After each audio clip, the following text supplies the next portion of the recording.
Welcome, folks, to the Nick and Brendan. I'm sorry. Face the Facts and Bay State Sports Pod are back at it here once again. As some of our fans on Twitter, X, or Facebook or something say, the Nick and Brendan show. No shout out to Pat. We got to make sure Pat's included in there.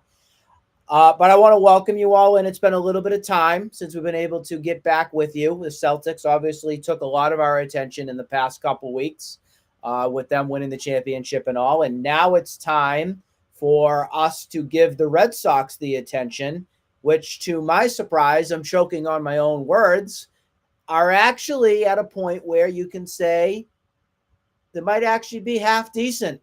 I'm not going all the way in, though, Brendan. I'm not jumping into the pool just yet. My feet are in the water. I'm treading water. They're there. I'm watching, but I need to still see, obviously, a little bit more and everything that's going on here. But first and foremost, want to welcome our audience in. Brendan, how you been? Welcome in. Nick, you know I'm easier to hop in than you. I'm more of an avid swimmer when it comes to the Red Sox. Yeah, I drowned. I'm enjoying the product, which I haven't been able to say for a while. This year, I am enjoying the product on the field. I feel like they're in it in all these games. Every single game this month, they're in it. They're taking a ton. They had an awesome July so far, an awesome June. This is par to trend with last year, but they heat up at this time of year. But they're winning in different ways right now. Defensively, they've improved so much. You're finding guys. David Hamilton was the joke of the team when he came up. He is hitting the ball. He's your number 2 guy. Him and Duran with Rafaela, the 3 of them, bring an element that no other team has. But it's a highlight reel. Watching this team play has been a highlight reel. Rafi Devers pounding that kid at third base after hitting a bomb. Rafi Devers has been terrific, and the Red Sox have been phenomenal. I mean, they're right there in the race. They're, I think, 3.5 back in New York in the wild card, and they're tailing. They're 4.5 back in Baltimore for the division, which is pretty incredible to say.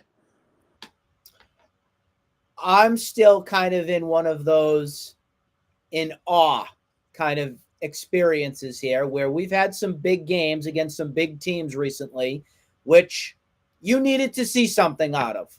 I want to go back to last week because we didn't really cover that. I know you were away and everything. I wanted to jump on and talk about it, but that last weekend against the Yankees was a very, very important series for the Red Sox. It came down on that Friday night game where I'm sitting on my couch. I'm getting ready to go to bed. I'm like, yep, they're done. They're going to lose this game on Friday night. 2 strikes away, 2 outs. Boing, Yoshida hits the game-tying home run, ties it up, and then Ceddanne Rafaela with the big hit in the extra innings that Friday night won the Red Sox that game. They lost that Saturday game. They got kind of shellacked in that game.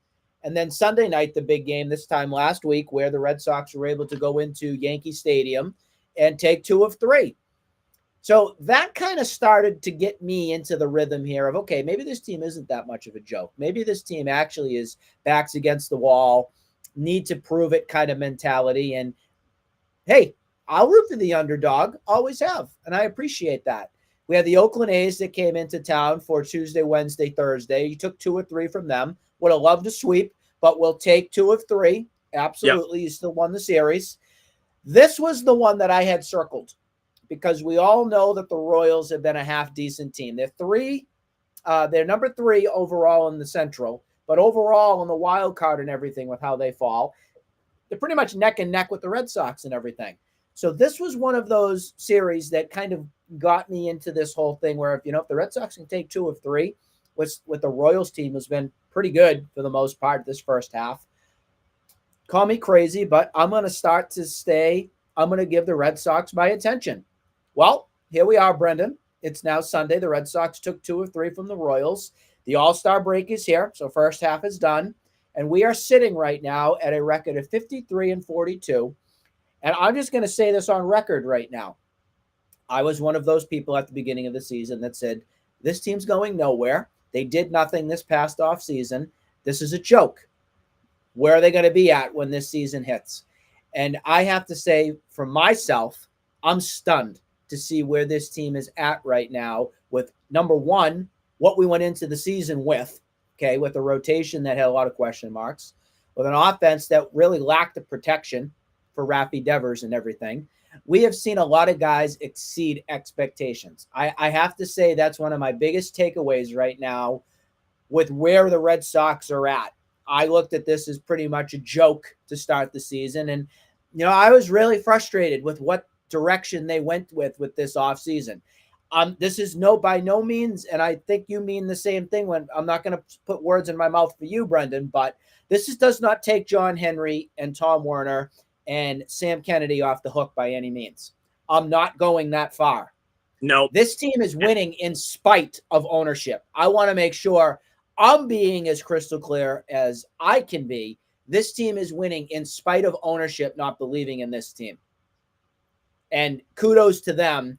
And I give a lot of credit to Alex Cora for being the guy who's been the leader of this team to get these guys to believe in themselves, to get them into a place where they are right now. Congratulations to the Red Sox, Alex Cora, and the rest of the team. I'm very impressed where they're sitting at right now.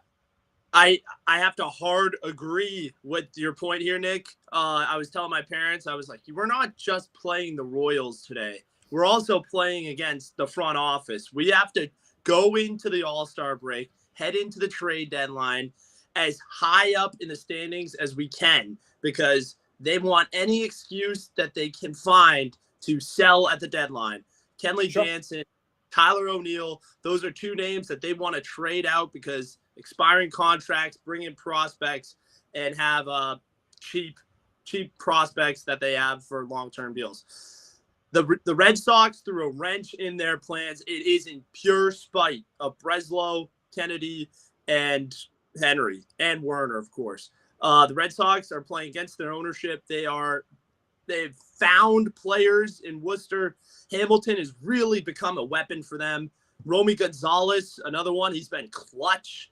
And then Dom Smith. Wow, what a find. I got to give Breslow credit for that one. They lost Tristan Cassis. That was a real hole for them. Power hitter. Who's the other guy they brought in? Cooper something, right? The other guy, Garrett Cooper, who they tried to pick up before Dom Smith.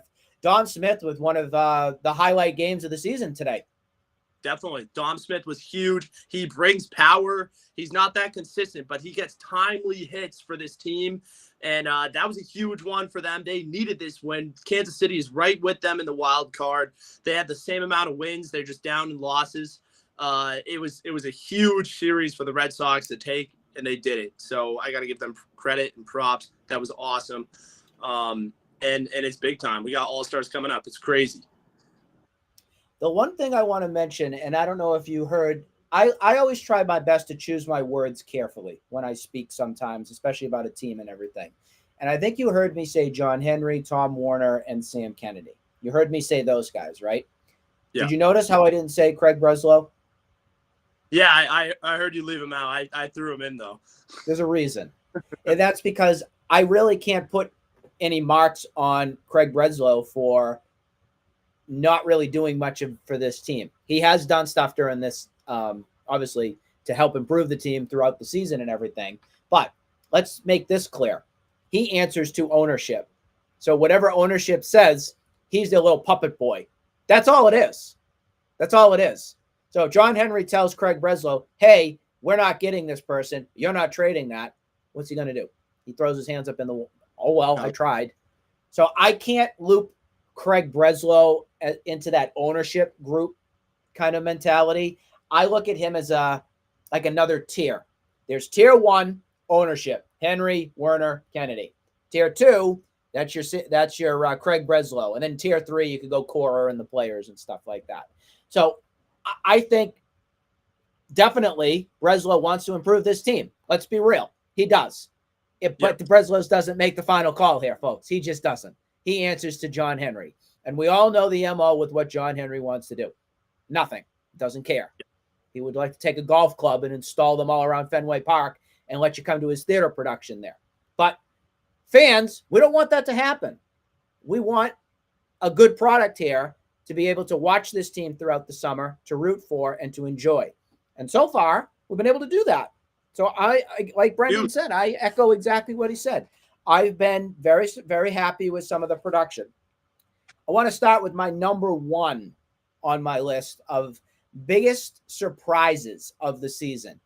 You may have a different choice, but I'm going to jump right into here and I will say my number one first half stud. Now we like to do studs and throw the doghouse. Our stud for me, number one, Tanner Houck. Here's a guy that was hurt, that was banged up, and it was a big question mark on what the heck we were even going to expect from him going into this season. I think the addition of Andrew Bailey as pitching coach and help develop and kind of tinker around with ways of figuring out how Houck goes has been huge. Absolutely huge. He's given the Red Sox that ace, that stud that you can count on. And that's one of the big reasons why he's going to be going to the All-Star game. So for me, number one on my list, Tanner Houck. We need to see this second half on what he's going to do as well and keep on going from there. But Houck is my guy. Are you the same? You different? Love to hear your take. First off, I love the take. I love Tanner Houck. He has been electric. I mean, he had that complete game earlier on the year, and he's just a menace out there. He paints the plate. He's mastered his location, and that's really been why he has excelled to the level he has. He can just paint the zone very well. My number one stud. I wish I could give it to Tanner, but I got to go Rafael Devers right now. He was in and out of the lineup earlier, but right now, oh my God, there's no player that is contributing like him for his position in baseball. This guy is just dominating. Every pitcher he sees, every team he sees, he is a freaking monster with the stick. It's just a bomb machine. He had that double bomb game against the Yankees. He owns Garrett Cole. And in big spots, Devers has showed up and showed out. He had a homer today again. He overtook Jason Varitek for overall home runs. And then I think he had a double today as well. He's just a freaking monster out there. And then, also kind of playing with a bad shoulder too. That's why he's not going to be going to the All-Star game. He's going to rest a little bit, which I'm fine with. I'm fine. Yeah. And go from there. Keep that superstar healthy because right now he is a threat out there. And they didn't have Tristan Cassis, so he really had to step up, and he's making it work, and he is dominating. If you take Rafael Devers off this team, they're really.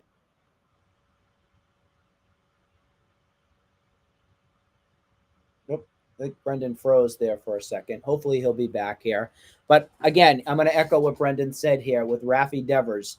I completely agree with the notion that if you take Devers off this team, then absolutely this Red Sox team isn't anywhere close to being what they are right now. Devers has been, especially in this past month, he's been a machine. And that is so great to see for what the money is that you're paying for him.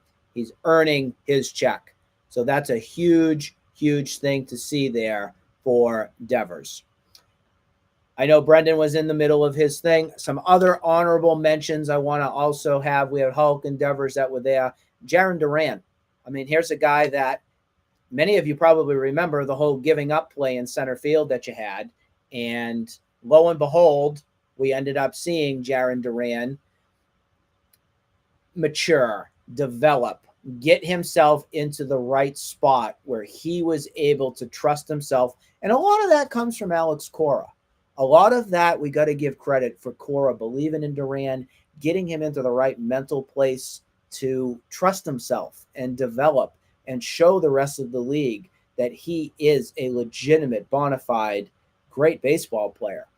The speed, the glove, the bat, those are reasons why, again, Duran is an all-star, and he'll be able to showcase all that skill level and everything right in the all-star game, which will be on Tuesday night. The other one I also want to mention, the Red Sox have our three, so we went with Houck, obviously Duran, and Devers.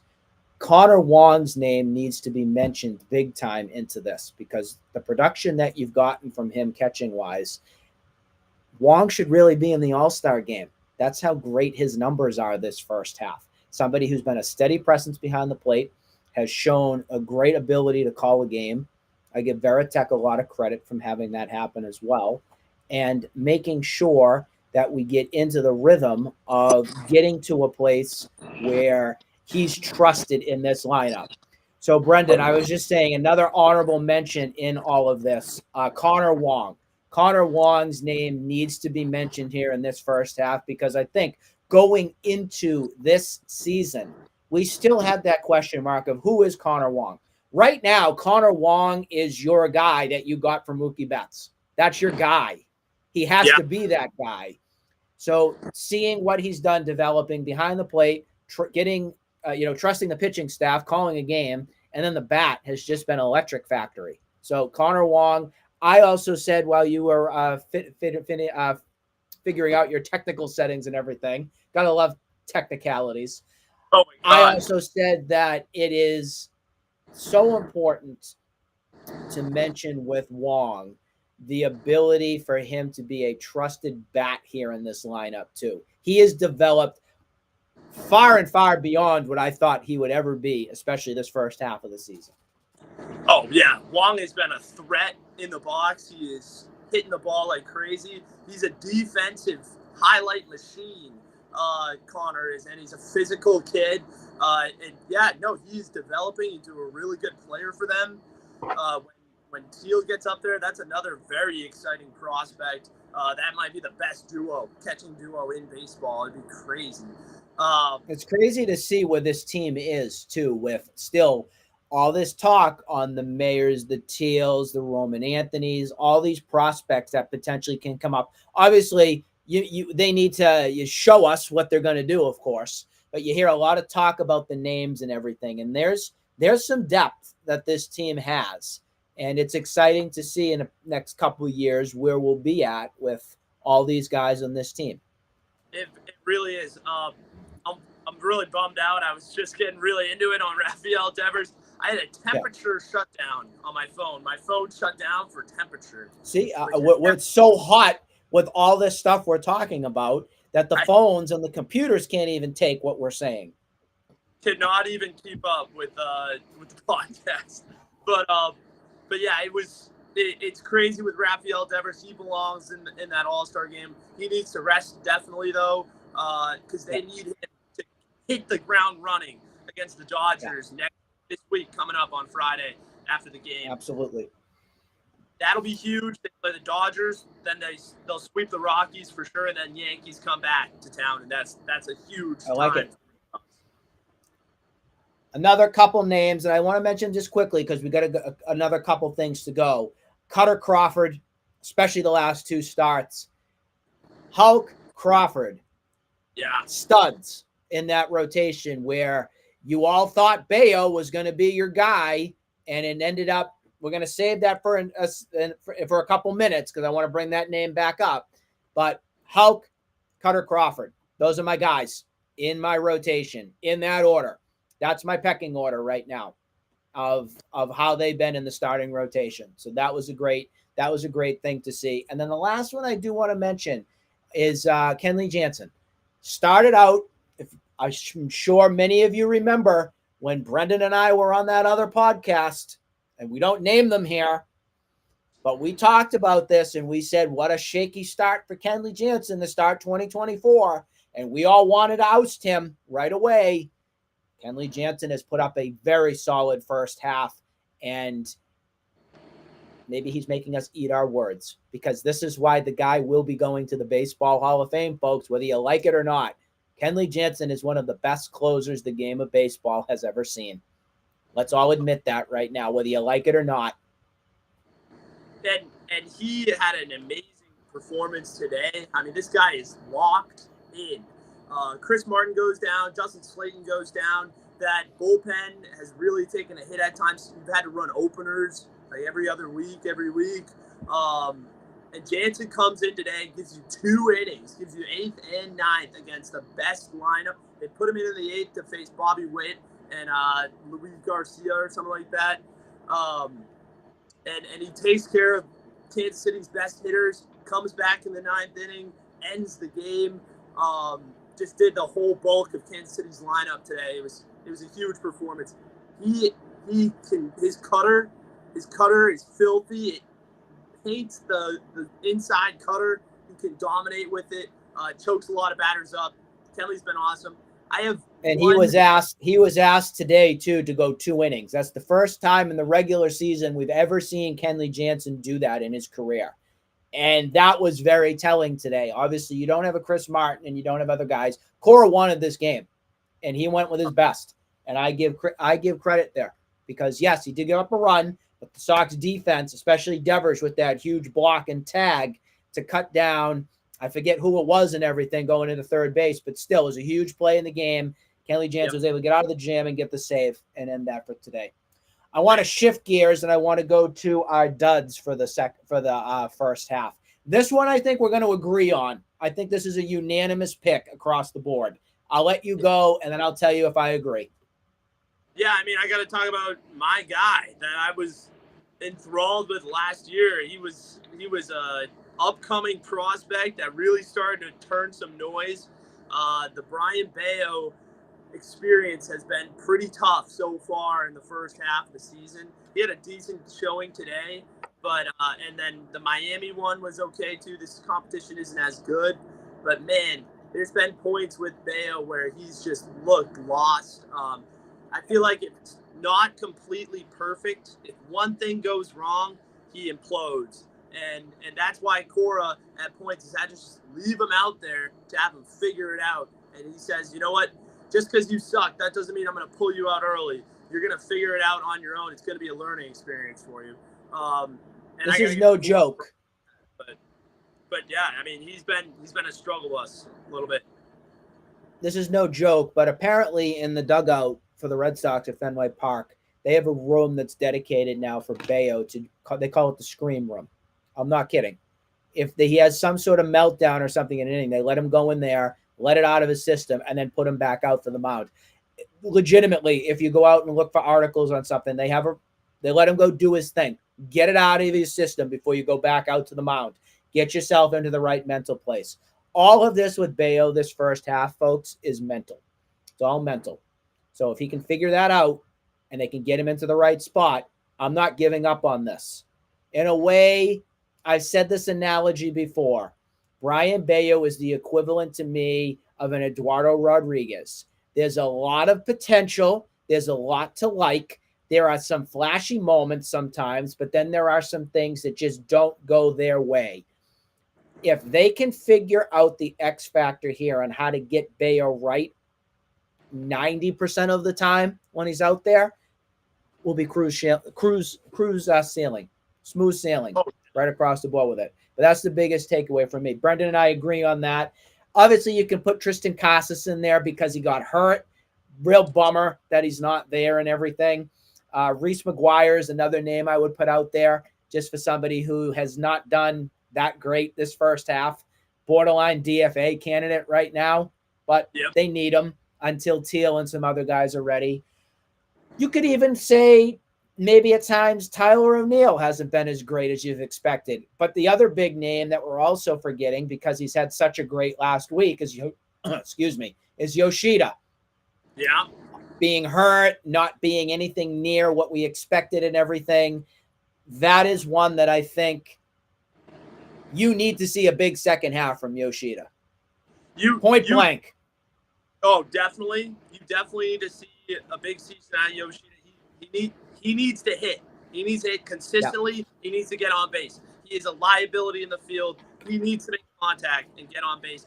The biggest one that we're missing on right now, we're totally forgetting, is Vaughn Grissom. This kid. Oh, thank you. I feel like an idiot. Thanks. Appreciate it. That's why I rolled back to my chair. I just remembered Vaughn Grissom's been out of the lineup. He's been sick. He's been hurt. And he comes out to play, and then he's a liability defensively. He's not hitting the ball. He's a young kid. He's the youngest player, I think, there right now on the big league team. I think he's going back to Worcester. I don't think he's coming back. He should. He should. Next year, they might trade him. I want to trade him. He's not worth anything. He's not worth anything. That's the problem. No, he is a puddle of a disaster. He's like when you're 2 or 3 years old and you want to splash in a puddle and all the crap comes off of you in the puddle. Your mother screams or yells at you or your father and everything and says, you're a bad boy or you're a bad girl. That's what he defines me right now. He is a lost cause. There is never going to be an opportunity for Von Grissom on this Red Sox team at all. So it's better to close the chapter. You screwed up. You should have kept Sale. Yep. We didn't know what Sale was going to do. We had a feeling. But, yeah, this team could use Chris Sale right about now as he's going to the All-Star game for the Atlanta Braves. Let that sink in. Ugh. Yeah. But, yeah, I'm glad you mentioned him from everything. So the Red Sox now, they have the All-Star break again. Duran, Tanner Houck, Rafi Devers. The only two that you're going to see, though, at the All-Star game is Duran and Houck, who will be representing because Devers is going to sit back and rest his shoulder from everything. They will open up the second half Friday night against the Angels to be on the West Coast, and then they play the Rockies, and as Brendan said, we'll have the Yankees and some other teams upcoming too.